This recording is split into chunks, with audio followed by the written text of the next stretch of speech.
to this episode of Ill-Equipped History, where two lifelong friends talk about history. I'm Morgan.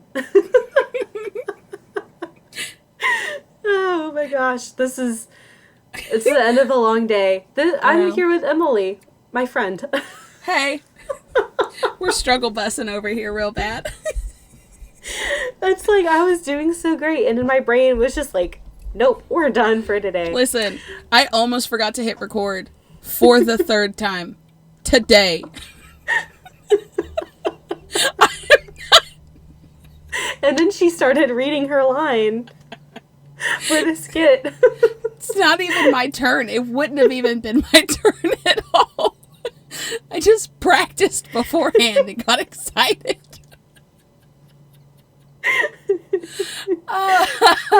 We are doing so good, you guys. I turned 30. I've been 30 for a week. And I've just gone downhill so fast.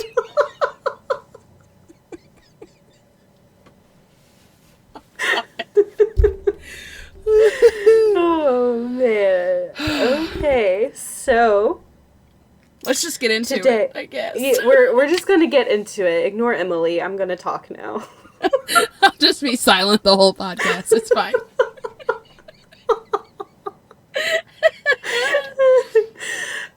So, before we jump in today's skit, I just wanted to, because I do not want to plagiarize, I did take inspiration from an article by Smithsonian Magazine about this particular scene that we're about to convey in the skit.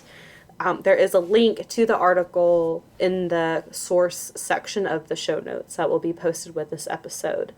So let's just jump on in. October 22nd, 1720, on the coast of Nassau in the Bahamas. Two women look out into the still waters on board the pirate vessel, the Kingston. A ruckus can be heard down below, as male pirates get drunk on the liquor stores on the ship. Aye, dear Mary, the men's heads be as wet as the sea tonight. May there be any rum for we to share on the morrow? Haply, or lest we join after our last round of the ship, I be sure the captain shall crave a turn of his bonny wench, eh, Bonny? Keep care, or I shall toss you over the railing. The women laugh as they make one last lap around the ship, when they notice a disturbance in the water. Hark! A sloop comes before us! Be the governor's men? I shall gather the crew. Avast! Ye men come and defend the ship. We be hanged if captured.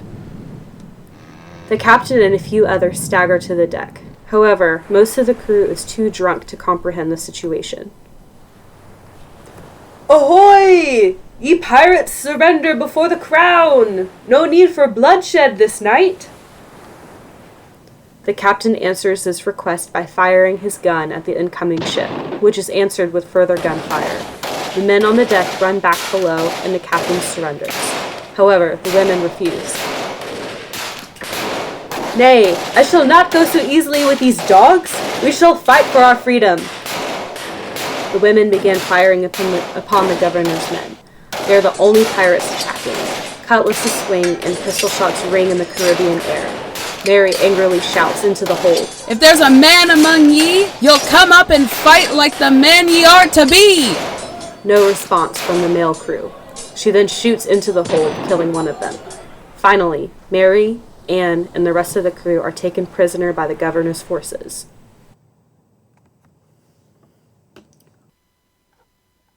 Those men are pissing me off. Get up here, you drunk assholes. I mean, basically. All right, so today we are talking about, let me pull up my notes because they disappeared from me. We're talking about Anne, Bonny, and Mary Read.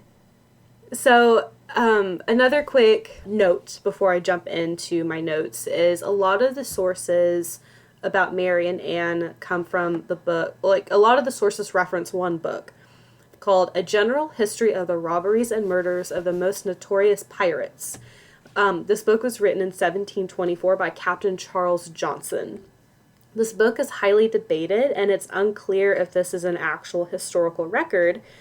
because one thought is that Charles Johnson is a nom de plume of Daniel Defoe, who wrote Robinson Crusoe. And this was a big, like, time of writing pirate, like, romantic pirate novels and, you know, I can't think of the word, but, like, almost like vigilantes and, like, Treasure Island and stuff like that. So this is about that time when these stories were very popular. So, you know, and it's also debatable, yeah. Right, and in the 1700s of it all, you know, these were actual people, but some of the things that I talk about, they are, most of them, and I saw a copy of the book, like, specifically talking about Anne and Mary, and everything that was in that book is discussed in the notes or the sources that I gathered. So, and it's, again, like I said, one of the really only historical records of these two people. Right. And also, like, even some dates are speculated. So I'm going to report everything as I saw it as fact. But if anyone knows anything different or if they have anything they would like to say, like, just please reach out and we'll try to correct it. But again, the 1700s of it all. Right. So before we jump into who these women were, I want to talk about the Golden Age of Piracy, which is when this story took place. So the Golden Age of Piracy lasted from about 1690 to 1730. So only about 40 years. This age was specified to the Caribbean, the American East Coast and Eastern Atlantic Ocean, and the Indian Ocean. Piracy's been going on as long as people have been sailing on boats. And there was piracy going on in different areas of the world, but when we talk about the Golden Age of Piracy, it's specific to these areas.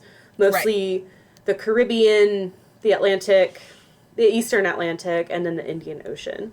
Okay. And so a lot of ships during this time were going back and forth from the Americas to Europe, and these ships often had a lot of valuables on board, like gold and furs and food and medicine, and so these ships were frequently targeted by pirates. Well, when trade booms like that, you're always going to have people to steal and rob and stuff like that. I mean, you can think about the stagecoaches in the West. Right. That happened. You can't. It's just you a part of. Don't have one without the other. Right. It's just a part of human existence. Is that if they're riches, someone will try to take them. Right. So, and actually, it's really interesting. So, the piracy in the Caribbean actually started from legitimate means. So, buccaneers and privateers were employees hired by either private entities or the government to steal from Spanish treasure ships. And then it just kind of evolved to general piracy from there. Yeah, well, they're just like, well, I could just do this without getting paid. Like, I don't have to be under the thumb of someone else. I could just do it. And take all the money and the booty for myself. Yeah, like, I have this ship now. I'm just gonna go do it. Mm-hmm. And I didn't write this in my notes, but one of the biggest hauls, I wonder if I still have that source pulled up. One of the biggest hauls that was gathered was worth, like, I think it was like $250 million. Holy shit. Yeah, it was crazy. In one go? Yeah. I think, like, I'm looking through what I thought was my source for this specific factoid. But while you're looking that up, I'm literally just thinking about, like, Keira Knightley. It's very Pirates of the Caribbean, yes. And while you're looking, fun fact, my son was born on National Talk Like a Pirate Day. That's amazing. He's my little pirate. The best little pirate. Okay, so some notable pirates from this era include Captain Kidd, Blackbeard, Bartholomew Roberts, Charles Vane, Edward Lowe, Stede Bonnet, a.k.a. the Gentleman Pirate, and Calico Jack, who comes back in this story. And Calico Jack actually had the infamous Jolly Roger with the two crossed cutlasses. Because I think I saw Jolly Rogers were like a ship's and like a crew's like calling sign. So each one was a little different from the last. There wasn't a uniform Jolly Roger flag. Most pirates were British, American, Dutch, and French. Included in crews were former African slaves and indigenous peoples in those areas that would join the crews. Piracy in this era may have been escalated due to a lack of jobs after wars ended in England and between England and France, because they're always at war with each other. And also, like, if you think about it, you know, especially when we're talking about the Caribbean and the Eastern Atlantic, that's very far away from Europe. And it was very hard for Europe to police their territories in the Caribbean and the Atlantic Ocean. Right. So it was harder for them to have any kind of governance and protecting their cargo.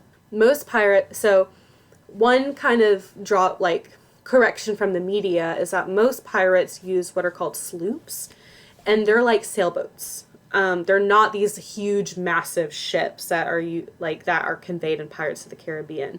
It was just impractical. Like, pirates wanted small, sleek boats that could get in and out. So they tended to use smaller sloops. But, you know, the big pirates, like Blackbeard, like, he had the Queen Anne's Revenge, which was a huge warship. You know, so, like, usually the more notorious and more infamous a pirate was, the bigger their ship was, because they had to carry that prestige and that notoriety with them. Right. And that came with a large ship. Right. And then also the media conveys, like, these epic cannon fights between ships, and that typically didn't happen either, because the pirates didn't want to damage the ships that they were attacking, because they may use that ship. So a lot of times when they would board a ship, they would take all the valuables, they would take supplies, and sometimes they would just we like this boat better, so we're going to take it. But a lot of times ships would just surrender at the sight of a Jolly Roger. Because they're like, oh, there's a pirate, we can't escape it, we're just going to surrender so we don't all die. You know what I mean? Right.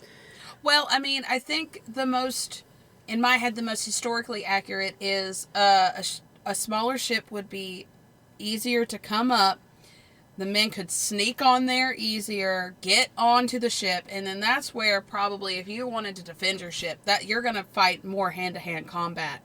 Mm-hmm. And like you said, less cannons and stuff like that. Right, and they would use guns and stuff, but typically, I don't know if I think later I wrote down weapons that were used, but yeah, like the pirates typically wanted to, I mean, if they had to destroy a ship, they could, but if it was a better ship than what they had, they just wanted to take it, because it was a lot easier than buying a new boat or buying supplies and maintaining they're stealing everything anyway. You might as well steal the boat. Right.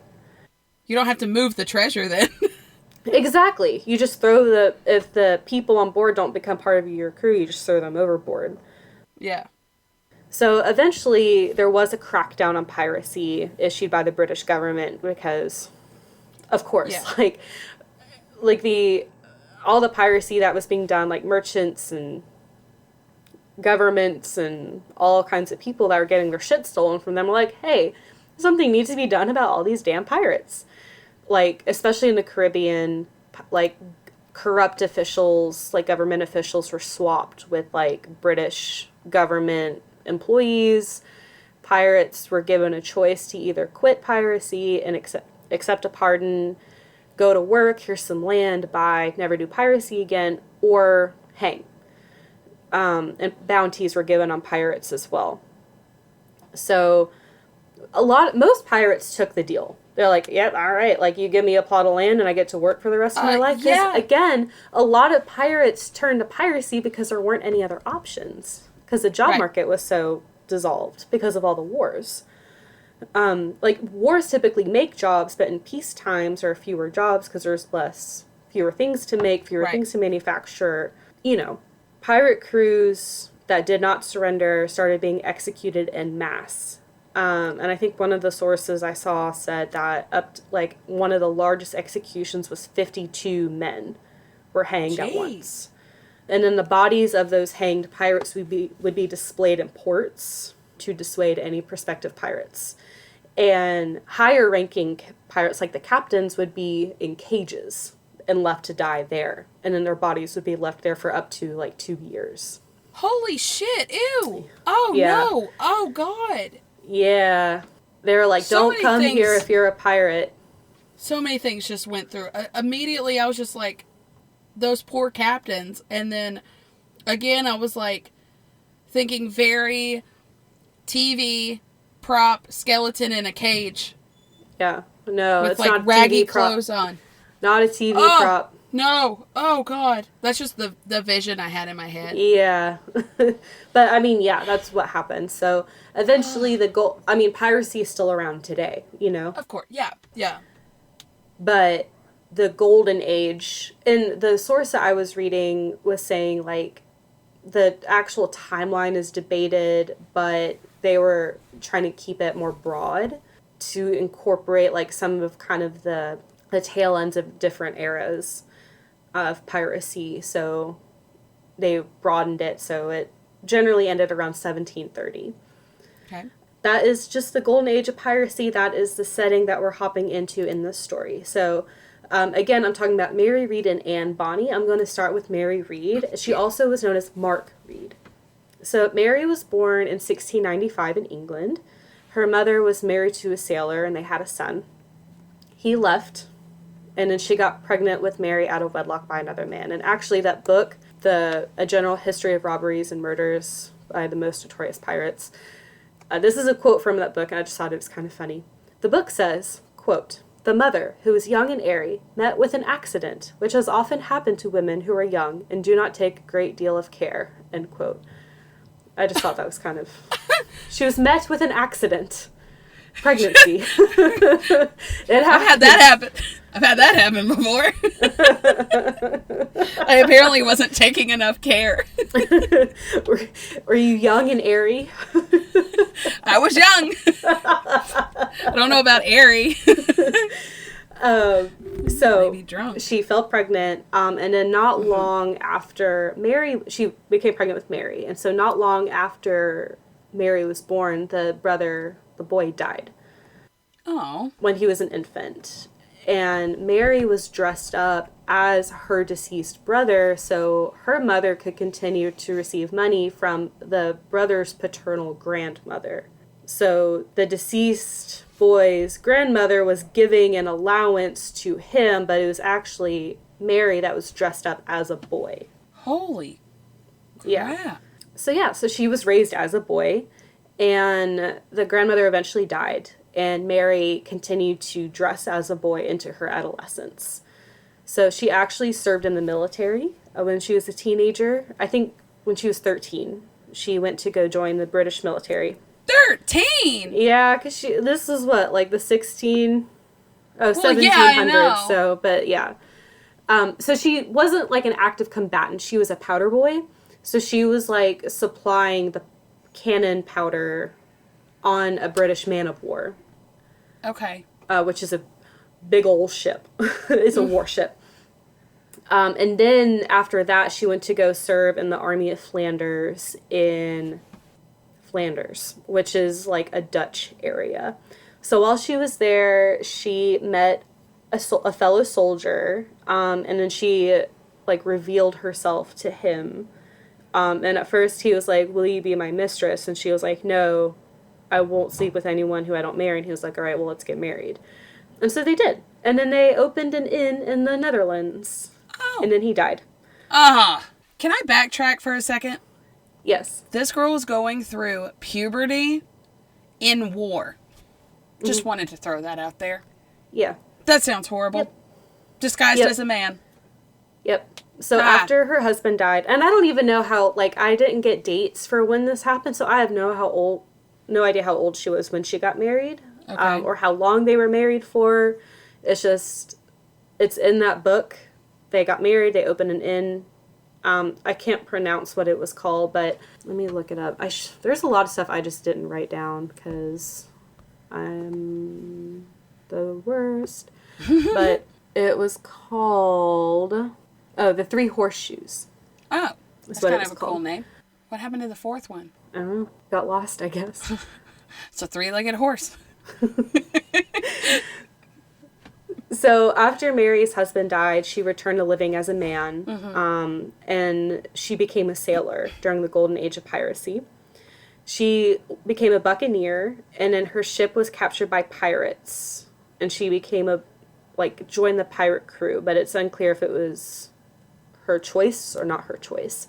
Her ship came to the Bahamas in 1717, and she joined the crew of Calico Jack, of which Anne Bonny was a member. So this is where some sources were I couldn't really get a clear picture, because some said that the initial ship that captured her was Calico Jack's ship. And then others say it was captured by a different group, and she came to the Bahamas, and then she joined Calico Jack's ship. So that was really unclear.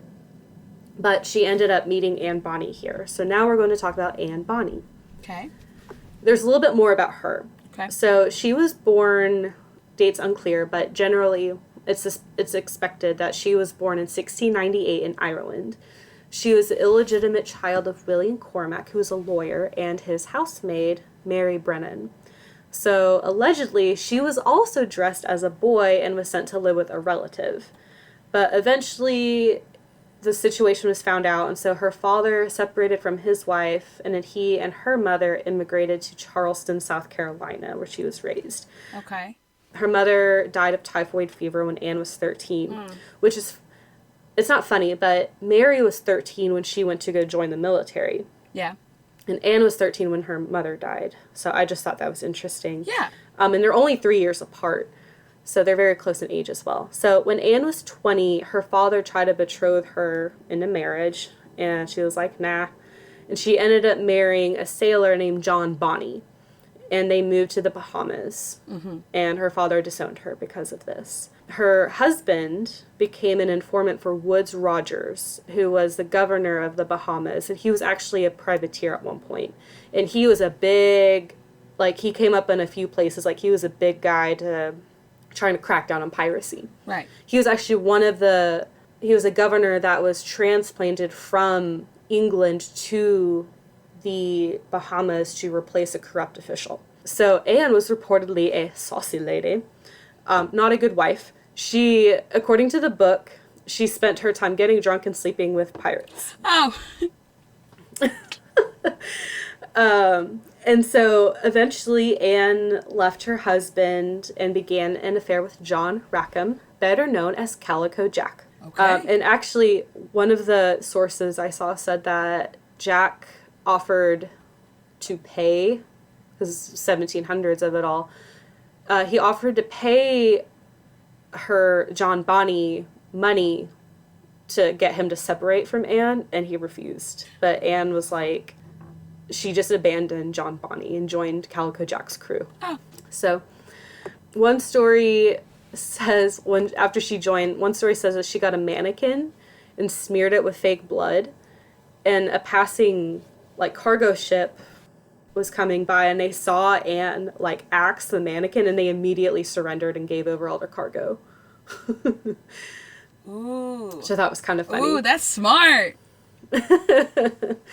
So one thing that was interesting is it was unusual to have women aboard pirate ships because it was considered bad luck. Right. But Anne was such a badass that Jack was like, I think it's fine. So one story claimed that she had beaten an attempted rapist so bad that he was hospitalized. Good for her. She also allegedly murdered a servant girl with a knife. Don't like that. And also it is said that there was a dissenting pirate that didn't want her on board, and so she stabbed him in the heart. So she did not play. No, she was not fucking around. Yeah. Wow. So one story says that when we're going back to Mary, when Mary's ship was captured, again, sources are unclear about when they met, but when they did meet, Mary still dressed as a man, mm-hmm. and Anne only dressed as a man when she was fighting. But she lived openly as a woman the rest of the time. So Anne apparently tried to seduce who she thought was a male pirate, Mary. But Mary disclosed that she actually was a woman, and they ended up becoming friends. Some sources argue whether or not they were lovers. I haven't really seen it reported. And I will say it was not uncommon for male pirates to have sexual relationships with each other. Because, again, women were not allowed on ships, typically. Right. And I think Blackbeard would execute any woman brought on board. Jeez.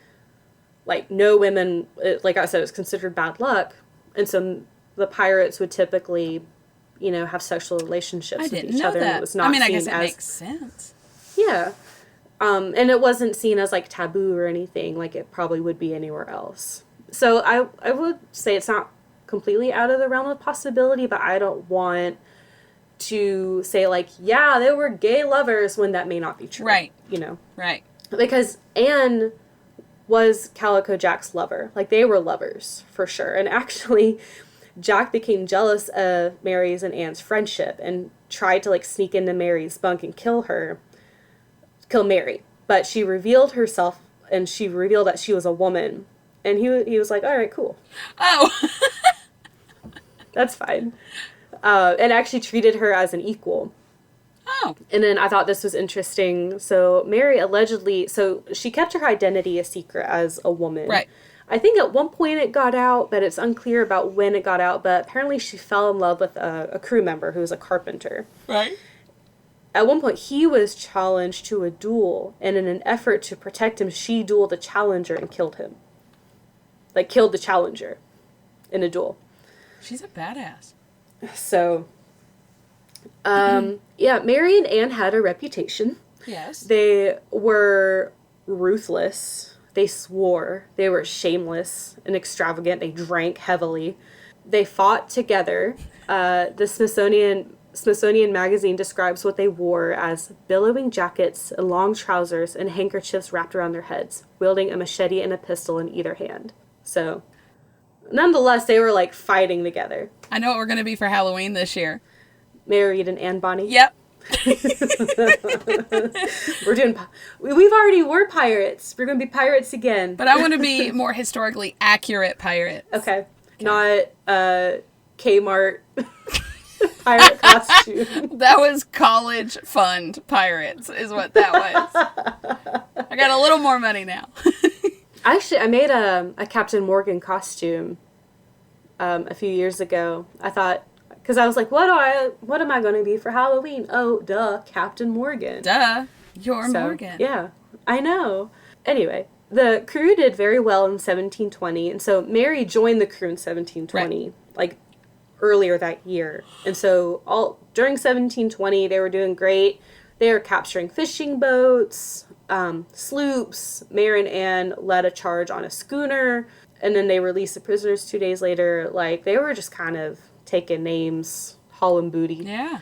In late 1720, Anne and Mary were specifically named as enemies to the crown of Great Britain after hijacking the ship William from Nassau Harbor. When the crew was tracked down, this is bringing us back to our opening skip. The crew was tracked down. Anne and Mary fought back before being captured. The rest of the crew was too drunk to fight, but Mary and Anne fought ferociously. And apparently Mary was so pissed off at the lack of action by her male counterparts that she shouted into the hold, "If there is a man among ye, you'll come up and fight like the men ye are to be," and shot into the hold when no one responded, killing one man. So they weren't playing around. No. So the crew was captured, and they were all taken to Jamaica.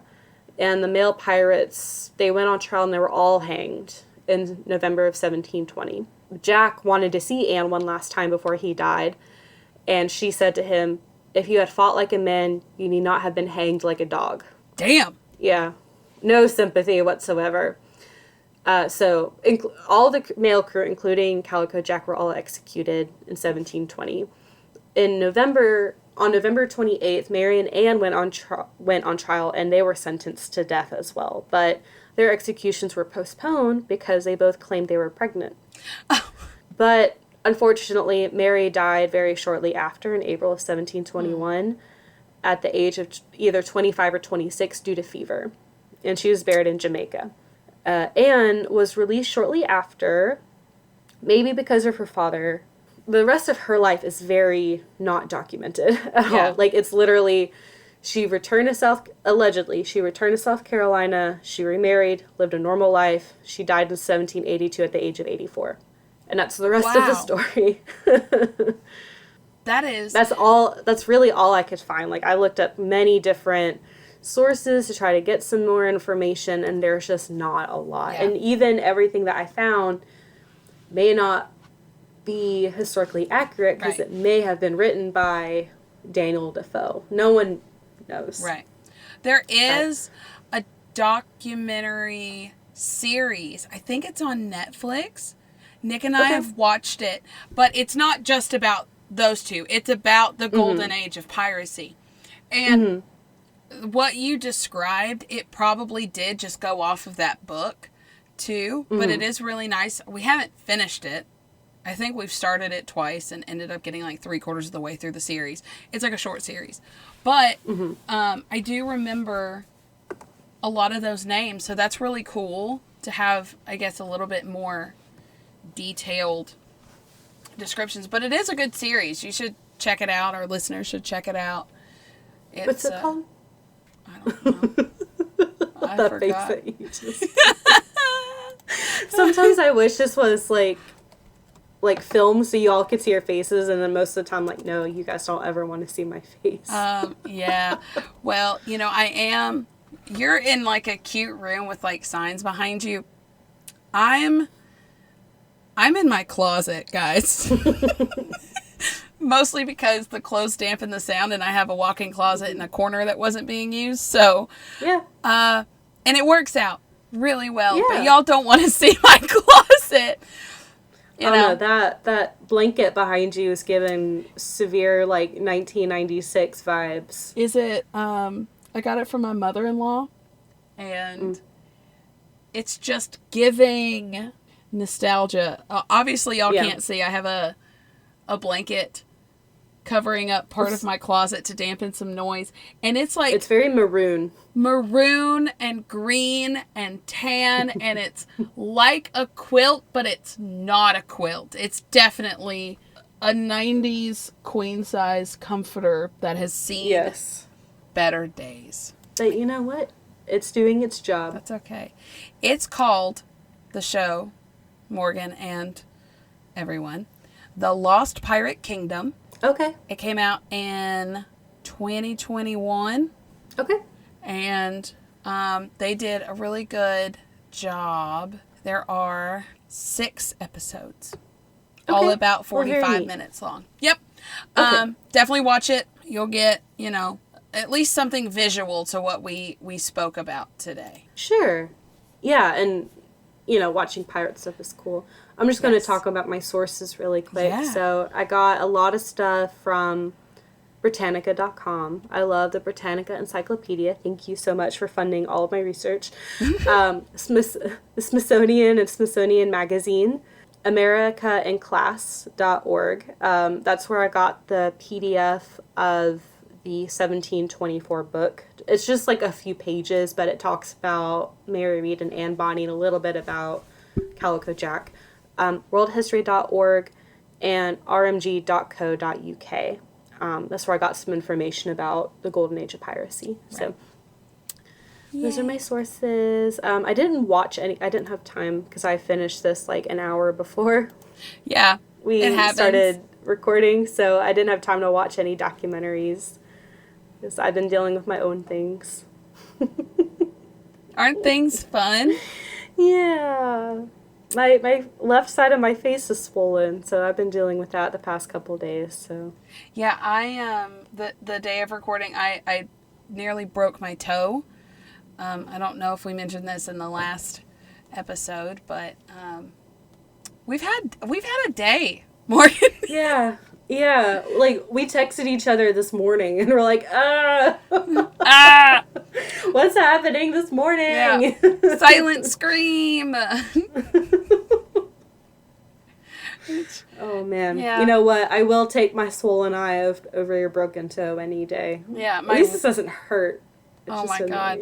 I can't wiggle. Well, I can't wiggle this toe anyway because it's been broken before. Your foot's fucked, y'all. Car accidents aren't fun. But, but then I accidentally kicked my kitchen peninsula trying to get into my bar stool this morning while I was on the phone with like a work call. And I just had to silently scream into the ether. Like just, I couldn't make a noise because it's unprofessional. So I held in my pain. It's unprofessional to scream at the top of your lungs while someone's talking? That's rude. I'm glad I know now. But I held it in really well. Good job. I'm proud of you. And I would like to add that every injury that I think I've mostly sustained on my body has always been on the right side of my body. So I don't know what 85-year-old Emileigh is going to be walking like, but it's not going to be well. I dropped a trailer on my right foot once. I almost broke this ankle a couple months ago. This was the foot that was broken in a car accident. I mean, it's always the right side. The world has it out for your foot. The world is like, you should have just gotten a prosthetic from the get-go. Why do you still have this thing? You know what? If you'd gotten a prosthetic, you never would have stubbed your toe. What if I had broken it off, though? Just that one little toe. You're just going around. It looks like a child missing its front tooth. It's just one toe in the middle missing. I would have super glued it back on, I think. I like how we're just imagining your prosthetic is just going to be like a styrofoam foot. It would have to be. Like just like a thick silicone, like a rubber. Yeah. With toes. With toes. With individual toes. Or I could get like a bionic foot. You know what you should get? There's a model that has a prosthetic, and I've seen, this was like forever ago, but one of her prosthetic was literally just like, came down to this like crazy point. Like you could stab someone with it. I could be a pirate. Holy shit. I could get You could be a pirate. a little, just ankle down, a little wooden peg foot. There you go. Emileigh, do this. Nasty. Go build a boat, chop off your leg, become a pirate. Yeah, we've established with the Vasa last week, I don't need to be building a boat. And I definitely don't need to chop off my foot just because it's an inconvenience.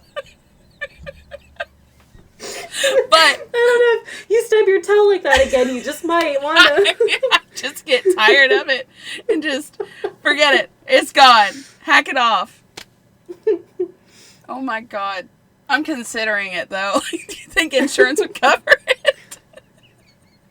I hope you guys like listening to our 10 minutes of just having a conversation. Yeah, because you're learning a whole lot about us today. Emileigh's got a bad foot. Just a bad right side. And hey, you know that other car accident I was in the first grade when the school bus hit us and my face went through the window? That was on my right side too. It's just the whole right side of my body. You know what? Like, it's because you lead with your right side. I do. You're just like, you just jump head first. It couldn't have been. School buses. It couldn't have been that the bus came at us from the right side. It couldn't have been that. No, it's because you always lead with your right side. Right. I've got to protect the good side I've got now. Might as well just let this side go to shit. It's fine. Everything's fine. It's fine. Anyway, you can find us on Instagram at Ill-Equipped History. We have a Facebook group now called... Sorry, Emileigh's still laughing. I'm trying to hold it together. I'll just hide in my shirt. So you can't see my smile. Look at you hiding under your shirt. We have a Facebook group called Ill-Equipped History Podcast. If you want to check us out there. I'll hide in my ugly blanket. I'm ruining it. I have tears in my eyes. What did I say? We have a Facebook? Yeah, we have an email, group. Ill-Equipped. Yes, we have an email, ill-equippedhistory@gmail.com if you want to send us any requests or corrections or feedback. What else is there? Don't know. Chop off your legs, get cool prosthetics, become pirate. See you later. So, as a leaving fact for y'all, my dad made up, when I was a kid, when my brother was a kid, they were playing pirates. And my dad made up this saying, and I will tell it to you, but I want you to know that I legitimately thought because I was like 3 or 4 when this happened. I thought pirates said this phrase. My dad pulled it out of his ass playing with my brother one day. And then it was so funny that he would just say it. We just said it as a family. I thought pirates. I thought it was as common as saying like Avasky and or yo ho ho. Yo ho, you know. Are you ready for this phrase? He would start out with going, Avasky, scurvy dog, you livered lily, chicken lip, mud sucking carp. So I would play pirates with other friends, and they would be so confused when I told them that they were a livered lily, chicken lip, mud sucking carp. You know, I love that. I'm sure at least one pirate. There were over 5,000 pirates during the Golden Age of Piracy. Said it. I'm sure someone said it. I was an adult, and my dad was like, I made that up.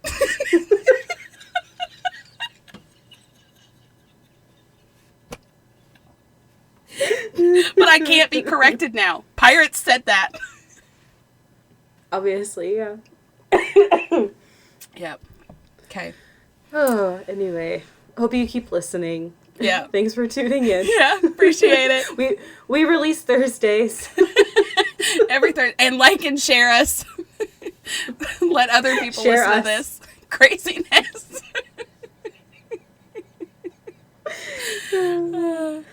All right. Okay, bye. Okay, bye. Become pirate. Chop your leg off.